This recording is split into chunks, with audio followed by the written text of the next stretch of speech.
बृजभूषण शरण सिंह ने जो बयान दिया है उसको लेकर के राजनीतिक गलियारों में हलचल मची हुई है और काफी चर्चाएं बनी हैं कि आखिर ऐसा क्या हो गया कि बृजभूषण शरण सिंह को यह कहना पड़ा कि देश के दो खलनायक हैं, पहला मुसलमान और दूसरा स्वर्ण। यहाँ स्वर्ण में जब कहते हैं जैसे ठाकुर, पंडित, बाभन, खास करके इन्हीं दो चार जातियों की स्वर्ण में गिनती होती है और पठान भी कह लीजिए मुसलमानों में, लेकिन उन्होंने मुसलमान शब्द का अलग से प्रयोग किया है कि देश के दो खलनायक है। लेकिन बृजभूषण शरण सिंह को यह आवश्यकता कैसे पड़ी?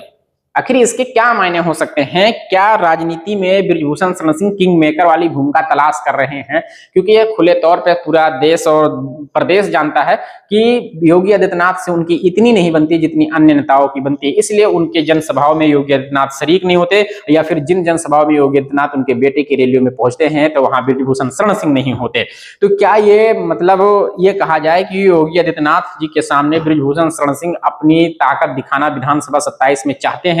इसलिए बृजभूषण शरण सिंह ने बिगुल फूंक दिया है जर्नल और मुस्लिम एकता के ऊपर? क्योंकि अगर हम बात करें बृजभूषण शरण सिंह के वर्चस्व की, तो पूर्वांचल के कुछ अधिकांश सीटों पर उनका वर्चस्व है, जैसे देवी पाटन मंडल, फैजाबाद मंडल और देवी पाटन मंडल की 20 लगभग जो सीटें हैं वहां पे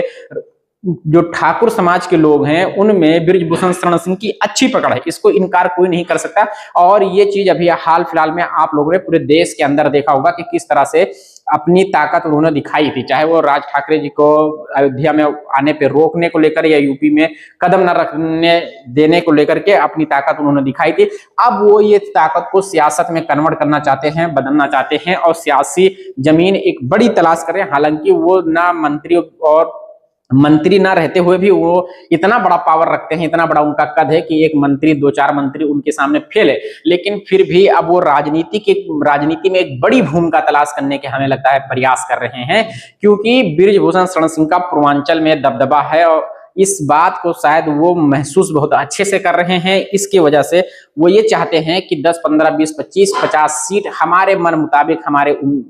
जो हमारे मिजाज के जो प्रत्याशी उम्मीदवार हैं उनको जिताया जाए और कैसे भी करके एक राजनीति में एक पकड़ है, मजबूत पकड़ है, उस मजबूत पकड़ के आधार पर प्रदेश में कुछ फैसले लिए जा सके। तो इसलिए क्योंकि अगर मुसलमान और जर्नल जो से खासे स्वर्ण कह लीजिए तो उनको मिला के लगभग 35-40% बन रहा है, जो अभी हालांकि जनगणना हुई नहीं है, इतना क्लियर है नहीं, लेकिन 35-40% जो समीकरण बन रहा है, अगर क्या वाकई ये संभव है कि जर्नल और मुसलमान एक साथ आके सरकार की नींद उड़ा सकते हैं।